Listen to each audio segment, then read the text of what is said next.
नमस्कार, मैं हूं हरिओम त्यागी। आप देख रहे हैं ऑब्जर्वर की खास पेशकश सुपर 100 में आज हमारे साथ हैं राम महेश मिश्र भाग्योदय फाउंडेशन के संस्थापक हैं और समाज सेवा में अग्रणी भूमिका निभा रहे हैं।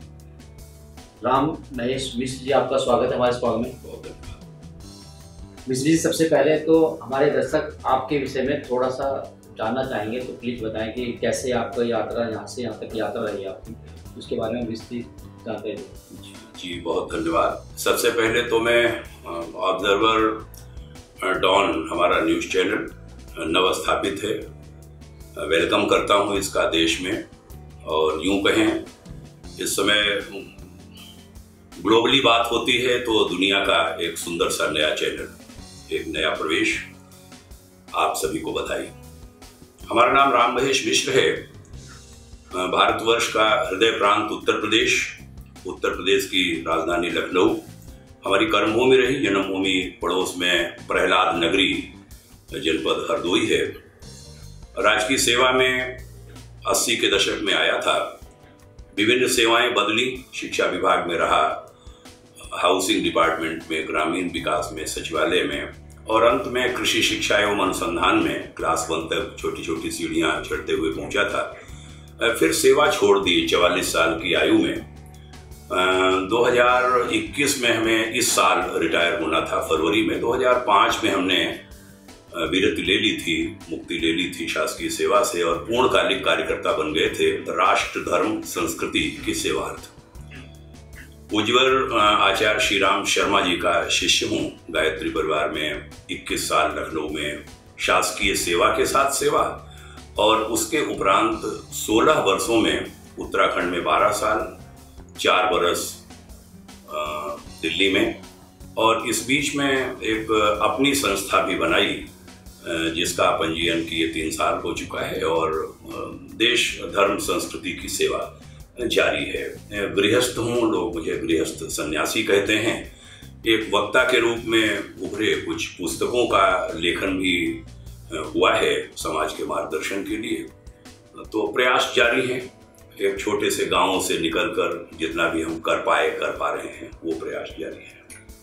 मिश्र जी, भाग्योदय फाउंडेशन क्या काम करती है और इसके पीछे बनाने का मकसद क्या है आपका? भाग्योदय फाउंडेशन एक ट्रस्ट है जिसका ध्येय वाक्य कहूँ वह है भारत भाग्योदय, वैश्विक अभ्युदय, प्रकृति एवं मानवता को समर्पित एक आध्यात्मिक और सामाजिक संगठन। हमारा, जैसा हमने अभी निवेदन किया कि लगभग 3.5 दशक का हमारा अनुभव है प्रशासकीय सेवा, प्रशासनिक पदों पर मैं रहा, विभागीय सेवाओं में, और गायत्री परिवार, शांति कुंज के देव संस्कृति विश्वविद्यालय, परमार्थ निकेतन ऋषिकेश, विश्व जागृति मिशन नई दिल्ली, इन सब में सेवा करते हुए अभी हमने मई 2018 में भाग्योदय फाउंडेशन ट्रस्ट की स्थापना पश्चिमी यूपी से की। न्यास है, टीम धीरे धीरे विकसित हो रही है। जैसा हमने बताया, विभिन्न संस्थाओं में हमारी सेवा चली। बतौर निदेशक मैं 3 संस्थाओं में रहा। गायत्री परिवार में स्वयंसेवक रहा उसके पहले, और 3.5 दशक के इन अनुभवों को हम समाज को देना चाहते हैं, देश को देना चाहते हैं। उसके लिए ट्रस्ट बना है। पूरा समय अभी जनवरी से मैं दे पा रहा हूँ, बहुत कम समय हुआ है। आपका जो सवाल है भाग्योदय फाउंडेशन क्या कर रहा है, तो कहूँगा कि अगर एक लबोलुआब कहूँ, एक बिंदु, जिसको मैं वैसे 24 पाइदाज में बिंदु लिखे जाते हैं, काम लिखे जाते हैं, एक मुख्य कार्य है कि देश की, दुनिया की जो सज्जन शक्तियां हैं वो एक मंच पर आवें। सज्जन शक्तियों में थोड़ा और व्याख्या करूं तो अच्छी सोच और अच्छे कर्तव्य वाले व्यक्ति और संस्थाएं, उनका संयोजन, समन्वयन करने में मेरी रुचि भी है, और मुख्य रूप से ये कार्य है क्योंकि अच्छे लोगों की कमी नहीं। हमारा मानना है कि अच्छा जमाना, अच्छा समय सामने आया हुआ खड़ा है। युग निर्माण जैसे परमात्मा की इच्छा है, हिमालय के ऋषियों की इच्छा है, करके रखा है, लेकिन उसके लिए अच्छे लोगों की कमी भी नहीं है, अच्छी संस्थाओं की भी कमी नहीं है, लेकिन वो सब अलग अलग काम कर रहे हैं। वह अगर एक साथ हमें कॉमन काज के लिए साथ साथ बैठें, एक दूसरे के बारे में जानें, एक दूसरे की प्रशंसा करें और जहां सहयोग हो सहयोग करें। सबको मैं बांधने के काम में लगा हुआ हूं, ये मुख्य काम है। फिर अन्य सेवा कार्य हैं, जैसे कुछ आदर्श गांवों का अभी जल्द ही हमने आरंभ किया है। पश्चिम यूपी में 9 जनपद हैं, 6 जिले मेरठ कमिश्नरी में हैं। इस समय मैं गाजियाबाद में बैठा हूं, गाजियाबाद भी उसी में आता है, और सहारनपुर कमिश्नरी में 3 जिले हैं। हमने अभी मुजफ्फरनगर जनपद, सहारनपुर मंडल का और मेरठ मंडल का, मेरठ और गाजियाबाद 3 जगहों के एक गांवों को लिया। मुजफ्फरनगर में चरथावल ब्लॉक का एक गांव लिया, न्यामू। गाजियाबाद में लोनी ब्लॉक का मीरपुर हिंदू, और मेरठ के खरखौदा ब्लॉक का एक गांव है धीर खेड़ा। 3 का चयन किया। तीनों के लिए हमारी एक योजना है। डॉक्टर हीरालाल जी हैं IAS ऑफिसर, DM बांदा रहते हुए उन्होंने कुछ प्रयोग किए थे। एक मॉडल गांव योजना, वो भी हमारे साथ काम कर रही है।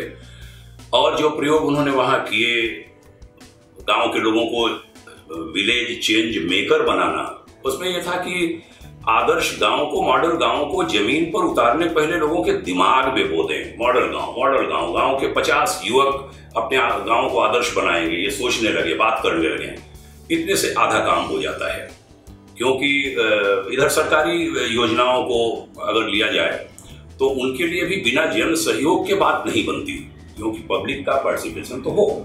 तो उसके लिए हमने डिस्ट्रिक्ट मजिस्ट्रेट मुजफ्फरनगर, DM साहब गाजियाबाद से संपर्क किया, CDO मुख्य विकास अधिकारी, अन्य DRDA मेरठ के परियोजना निदेशक आदि से सबसे भेंट की अभी हाल के 3 दिनों में।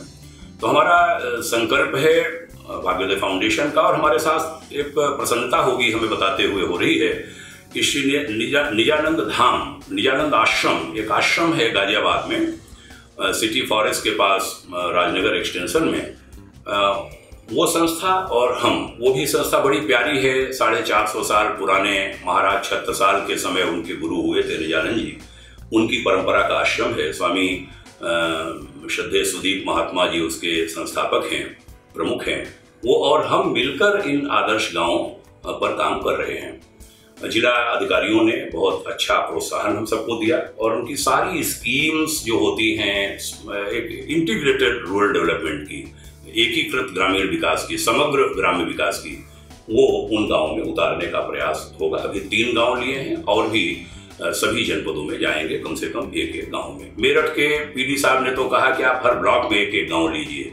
ऐसे काम भी चल रहे हैं। उसमें जैविक खेती की बात होगी, पर्यावरण संरक्षण की बात होगी, बागवानी की बात होगी, ग्रामीण युवाओं के रोजगार की बात होगी, महिला जागरण के विषयों की बात होगी। ये सब विभिन्न कार्य हम ले रहे हैं अपने भाग्योदय फाउंडेशन में। 1-2 बातों की चर्चा और करना चाहूँगा कि एक हमने श्री निजानंद धाम पर समाधान एवं परामर्श केंद्र खोला कि ग्रामीण लोगों की बड़ी सारी समस्याएं होती हैं। वहाँ पर एक एडवोकेट हमारे बैठते हैं और भी लोग भी जुड़ रहे हैं, हम बैठते हैं, आध्यात्मिक मार्गदर्शन, गाँव के लोग आए, कोई उनको कानूनी सलाह है वो, ताकि परेशान बाहर जाकर के न हो। वो एक केंद्र खोला है। हम सरकार को भी सुझाव देते हैं। एक कहते हैं ना कि जो समाज का मार्गदर्शक होता है, जो चिंतक है, जो विचारक है, पुस्तकें इसी के लिए लिखी जाती हैं। सरकार को भी भाग्योदय फाउंडेशन विभिन्न राय देता है विभिन्न अवसरों पर, अंतर्राष्ट्रीय संदर्भों में भी, रक्षा के संदर्भों में भी, सेना और उससे जुड़े हुए। उदाहरण के लिए एक बात बताऊं, औरंगजेब मारा गया, मैंने इस पर गंभीरता सोचा। एक सिपाही दुश्मन, जो शत्रु सेना है, शत्रु देश कहें, पड़ोस का, उसके साथ कितना संघर्ष उसे करना पड़ता है। वो हथियारों से लैस होता है, वो छुट्टी जाता है तो बिल्कुल खाली हो जाता है, गांव घर जा रहा है, अपने ऑटो में बैठा हुआ, उसको आतंकियों ने रास्ते में रोका, ऑटो और मार दिया। तो हमने सुझाव दिया माननीय रक्षा मंत्री जी को कि क्या ऐसा नहीं हो सकता कि उसको कुछ तो दो। अब आपका जो अभी सशस्त्र था वो बहुत अच्छे हथियारों से लैस और बिल्कुल खाली हाथ जा रहा है, जो दुश्मन का शत्रु है उनकी आंख में गड़ रहा है, और उसको आपने खाली हाथ भेज दिया। तो कुछ नहीं, 2 हथगोले दे दो उसे, 5 हथगोले दे दो। अगर उसके पास होता तो चाहे मारा जाता, लेकिन मार के मरता, और वो अकेला मारा गया। ऐसे विषय भी हम उठाते हैं। अन्य भी विषय सरकारों के सम्मुख कहीं कोई गलतियां होती तो नीति के भी मामले में एक राष्ट्र नीति बने, उस पर भी हमारी एक टीम काम कर रही है। ब्रॉड मिशन नाम की संस्था, जैसे हमने कहा विभिन्न संस्थाओं को जोड़ के चलते हैं, तो एक पूरे देश की एक राष्ट्र नीति हो कि एक राष्ट्र नीति ऊपर, फिर समाज नीति, एक त्रिभुज बने, फिर राजनीति, और तीनों मिले, राष्ट्र नीति मार्गदर्शन करे समाज का भी, सरकार का भी। ऐसे भी हम लोग काम कर रहे हैं। पुलिस वालों को योग सिखाना, हमारे पास अनुभव है, लगभग 50,000 से ज़्यादा युवाओं को हमने योग सिखाया है। अन्य भी गतिविधियाँ विभिन्न लेने का प्रयास हम कर रहे हैं, जेल में बंद कैदियों की, अन्य लोगों की। तो आप भी शुभकामना दीजिए आपका चैनल कि हम कुछ ऐसे काम कर पाए। अभी नया साहब, आपको बहुत बहुत हमारी शुभकामनाएं हैं, और आपका जो कार्य है बहुत उम्दा जाके लिए कि समाज सेवा के क्षेत्र में अच्छा कार्य कर रहे हैं आप लोग।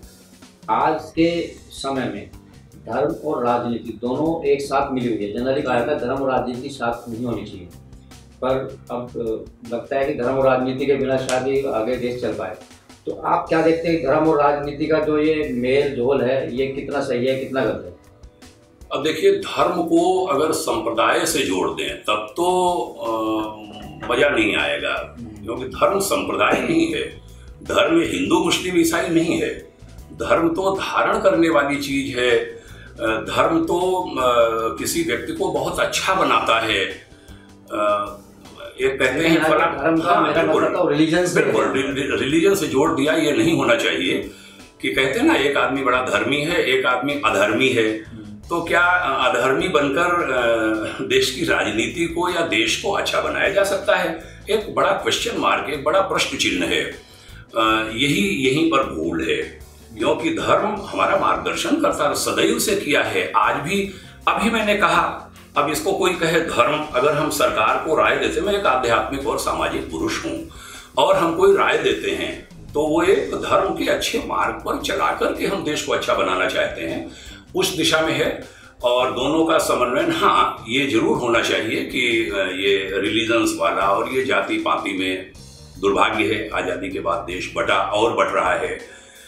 समीकरण बैठाए जाते हैं जीतने के लिए जातियों के, ये दुर्भाग्य है। इसको कम करना पड़ेगा। इसको भी अभी आपने जातियों की बात की, अभी हम लोग देख रहे हैं विभिन्न प्रदेशों के अंदर 1%, 2%, 3% जो जातियां के लोग हैं, या उनके जो कुछ फॉरेनर या अग्रणी नेता हैं, उन्होंने जाति के नाम पर पार्टियां बना रखी हैं। पूरी कई पार्टियां सिर्फ जाति के नाम पे खड़ी हुई हैं, और जबकि आप ब्राह्मण समाज से हैं, तो आपकी भी कोई ब्राह्मणों की कोई पार्टी ऐसी है, या आप भी कुछ इस तरह का सोचते हैं? ब्राह्मण भी सोचते हैं कि कुछ वो भी इसी तरह से पार्टी बनाए या देश में अपना नेतृत्व करेंगे? बड़ा महत्वपूर्ण सवाल किया है आपने, और हमें लगता है समसामयिक भी है और थोड़ा संजीदा भी है। ब्राह्मण दरअसल एक ऐसा शब्द है जो एक विचारधारा है। जाति, ब्राह्मण जाति है ही नहीं। 4 वर्णों में चतुर्वर्ण की, चतुर्वर्ण की बात कही गई, 4 वर्ण हमारे कहे गए, उनका अपना महत्व है। जातियां भी ये कम होनी चाहिए। जातिगत भेद देश का ठीक नहीं है, ऐसा हम कहते और प्रचार करते हैं, लोगों को प्रेरित करते हैं। लेकिन हाँ, आपका सवाल है तो ब्राह्मण समाज भी, मुझे जो आंकड़ों की जानकारी मोटी है, 13% के ऊपर ब्राह्मणों की जनसंख्या देश में है, और ये जनसंख्या शायद हमारे कुछ लोगों में बात होती है तो 19% के ऊपर तक कही जाती है। तो एक बड़ा वर्ग है, और ये वर्ग सबको लेकर के चलता है। ब्राह्मण तो कभी अपने लिए सोचा ही नहीं। उससे मैं एक उदाहरण दूंगा, शायद स्पष्ट हो श्रोताओं के लिए भी, आपके लिए भी।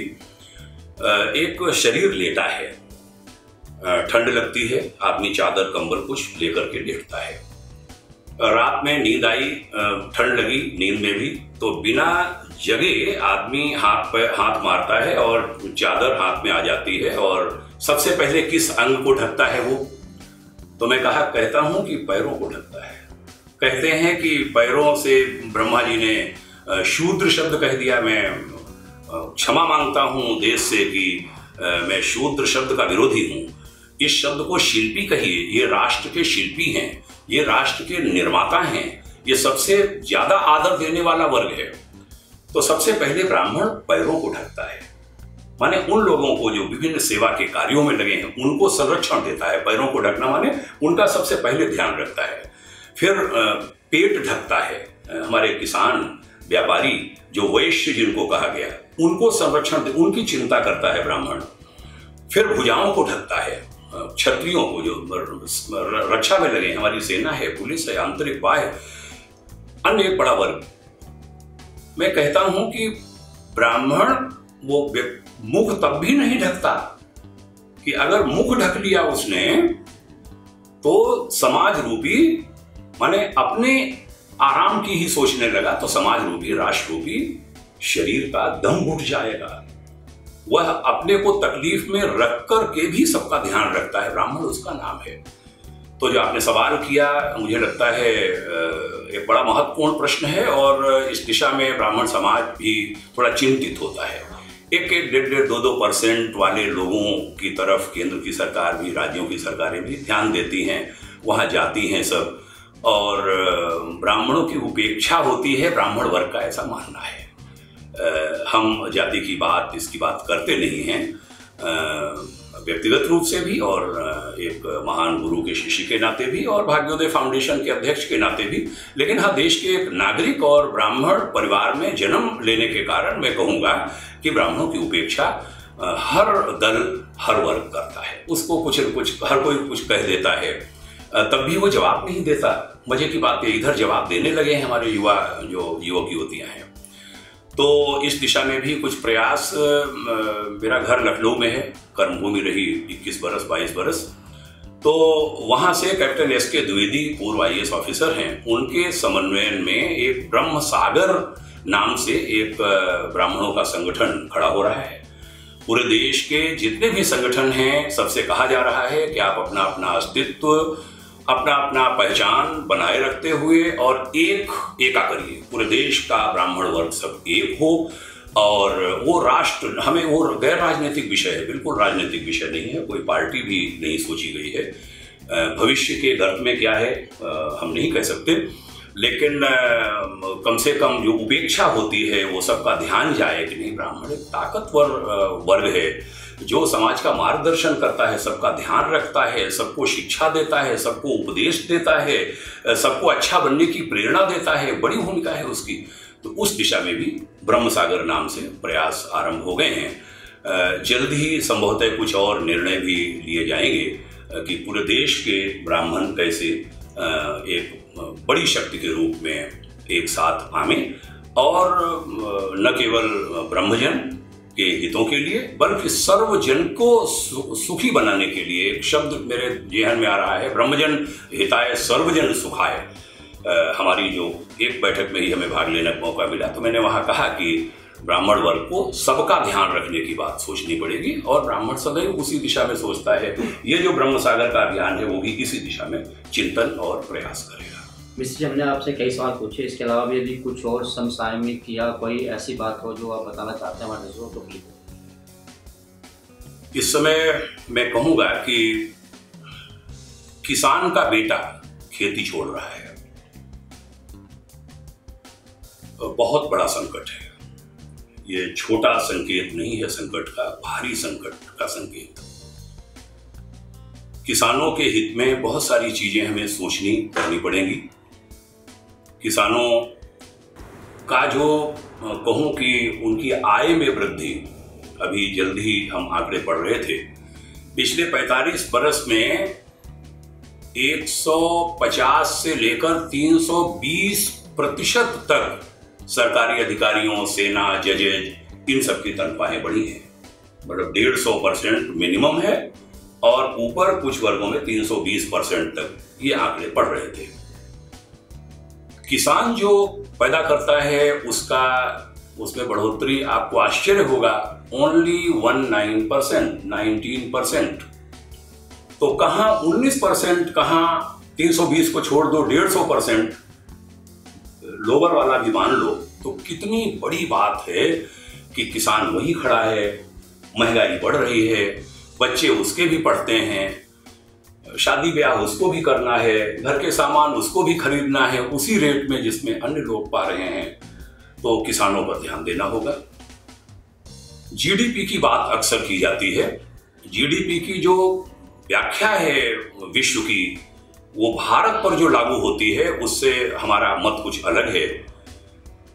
भारत में जीडीपी के क्षेत्र में हमारी बैलगाड़ी आनी चाहिए, हमारे छोटे छोटे उद्योग धंधे आने चाहिए। हमारी मोटरसाइकिल कम बिक रही है, वो तो जीडीपी में आती है कि साहब कम बिक रही, कारें कम बिक रही हैं, लेकिन जो हमारे गांव के लोग जिन पर पूरा खेती का अर्थतंत्र टिका है, व्यवस्था टिकी है, अर्थतंत्र टिका, उसको हम लेते ही नहीं। गौ माता का दूध है, उनकी अपनी चीजें हैं, वो जीडीपी में आते नहीं। कहते देश पिछड़ रहा है। मैं कहता हूं देश जब भी बचेगा, ये महंगाई और मंदी और बड़ी सारी बातें जो होती हैं, ज्यादा हमें उसका ज्ञान नहीं है मैं कहूंगा, लेकिन मैं ये अवश्य कहना चाहूंगा पूरे दावे के साथ कि दुनिया में चाहे जितने संकट खड़े हो जाएं, भारत में जो हमारा गांव और किसान है, यहां पर यह संकट उतनी मात्रा में तो नहीं आने वाले कि देश बर्बाद हो जाएगा। गौ माता, हमारी खेती, हमारे किसान, हमारे ग्रामीण कुटीर उद्योग धंधे जिनको महात्मा गांधी चाहते थे, वो बाद में नहीं हो पाया। बड़े उद्योग भी रहें, छोटे उद्योग भी रहें, इस ओर भी ध्यान देना पड़ेगा। वर्तमान सरकार भी, मोदी सरकार भी एमएसएमई और इस माध्यमों से प्रयास कर रही है, लेकिन उनको और जमीन में उतारना पड़ेगा। उसके लिए मैं उदाहरण के लिए बताऊं, एक भाग्योदय फाउंडेशन हमारे दिशा सेवा संस्थान है, उसके साथ मिलकर 9 लाख से 10 लाख फलदार पौधों का रोपण इसी पश्चिमी यूपी से लेकर के विभिन्न जिलों में किया जा चुका है। कहां? किसानों के खेतों में। किसान जो खेती करता है, अपना धान गेहूं पैदा करता है, उसके साथ फलदार पौधों का रोपण, हाइब्रिड पौधे आने लगे हैं, जल्दी 6-7 महीने में फल आने लगते हैं, किसान की नकद आमदनी होने लगी। ऐसे प्रयास हमने किए हैं। ऐसी कोशिशें हमारी सरकारों को भी करनी चाहिए कि कैसे किसान की आय में वृद्धि हो। तो आपने समसामयिक के लिए सवाल किया, तो मैं किसानों पर विशेष जोर देना चाहूंगा कि उनको हमने ठीक कर लिया, गांव की महिलाओं को ठीक कर लिया। हमने अभी एक हिमालयन जोन बनाया। हिमालयन जोन का अध्यक्ष एक दिनेश शेमवाल जी हैं, वैसे भाग्योदय फाउंडेशन में 9 ट्रस्टी हैं। कुछ हमने निदेशक बनाए हैं स्वास्थ्य शिक्षा का, अध्यात्म एवं शिक्षा का, मोटिवेशनल क्लासेस विभिन्न करवाएंगे। श्री रविराज सिंह जी बड़े अच्छे हमारे वक्ता हैं। वेदांत दर्शन, विवेकानंद दर्शन, भगवत गीता आदि पर डॉक्टर वंशराज मौर्य बड़ा प्यारा काम स्वास्थ्य शिक्षा में कर रहे हैं। कैसे भोजन की फूड चेन को कैसे ठीक कर दिया जाए, क्या चीज़ें मुफीद हैं अमुक आदमी के लिए, क्या चीज़ें प्रतिकूल, क्या अनुकूल। और बहुत अच्छा यंग डॉक्टर हैं, मुझे नहीं लगता 38 साल के भी अभी नहीं हुए होंगे, लेकिन उनका काम सराहनीय है कि नाड़ी रसायन के वो ज्ञाता हैं। ऐसे भी लोगों को भाग्योदय फाउंडेशन जोड़ रहा है। डॉक्टर कृपाशंकर तिवारी शिक्षा, स्वास्थ्य, पानी और पर्यावरण के हमारे निदेशक हैं। श्री प्रदीप नारायण बालिया जी एक परामर्श का, प्रशिक्षण का सुंदर सा सेल बनाया है, उसके निदेशक हैं। इस तरीके से हमने विभिन्न सेवा कार्य लिए हैं। तो हिमालयन जोन जो बनाया, उसमें उत्तराखंड, जम्मू कश्मीर और हिमाचल 3 राज्यों को लेकर के एक जोन बना है। पूरे देश को हम लगभग 7 जोनों में बांटेंगे। पहला जोन हम बना चुके हैं, उस पर काम शुरू हो चुका है। तो जब काम किया तब पाया कि 1 महीने का उच्च पर्वतीय क्षेत्रों में हमारे दिनेश शेमवाल ने विजिट किया। वहाँ की बहुत सारी चीज़ों को गांव वालों के पास गए। वहाँ गांव खाली हो रहे हैं, बाहर के लोग वहाँ जा रहे हैं, बांग्लादेशियों की घुसपैठ बहुत हिमालय में हो रही है। उस क्षेत्र में जो चीन की सीमा है, चिंताजनक विषय है। तो हमारा काम वो राजनीति वाला चूक है नहीं, हम सरकार है नहीं, लेकिन हाँ जो चिंतन है उन क्षेत्रों को कैसे मजबूत कर दिया जाए। वहाँ का गांव का युवक अपने मेडिसिनल प्लांट्स उनके माध्यम से, अन्य माध्यमों से वहीं पर आय प्राप्त करें, महिलाएं प्राप्त करें और वहाँ के लोग बाहर न जाए। ऐसे प्रयास भी हमारे चल रहे हैं। तो इस तरीके से विभिन्न प्रयास करेंगे। और आपका चैनल ऐसे कामों को ले रहा है, हमारी तो शुभकामना है। ऐसे लोगों को भी आप उठाइए समाज से, जो बहुत तकलीफ के समय से कहीं निकले हों, वो काम कर रहे हैं, उन्होंने कुछ आगे काम किया हो, ऐसे लोगों को भी समाज के सामने लाइए। मेरा स्वयं का एक उदाहरण है। मैं छोटे से गाँव से निकला, मेरे पिताजी, मैं 14 साल का था तब नहीं रहे, और कहते हैं कि जिस चीज़ का अभाव बचपन में बच्चा झेलता है, बड़े होकर के उसको इकट्ठा करता है। मान लीजिए पैसे का अभाव रहा तो पैसा इकट्ठा करता है।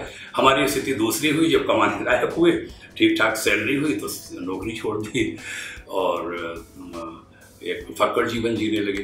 तो होता होगा, कोई ईश्वर इच्छा होगी, ऐसे अनेक लोग समाज में मिलेंगे। ऐसे लोगों के लिए भी ऑब्जर्वर डॉन काम करे, मैं ये सुझाव दूंगा आपको। मिश्र जी, बहुत बहुत धन्यवाद आपका, आपने अपना बहुमूल्य समय हमें दिया। आप दर्शकों का सबका धन्यवाद। हमारे साथ थे राम महेश मिश्र, असंभव को संभव करने वाले राष्ट्रीय प्रखर साधक। धन्यवाद, अपना बहुत ध्यान रखिए। जय हिंद, जय भारत।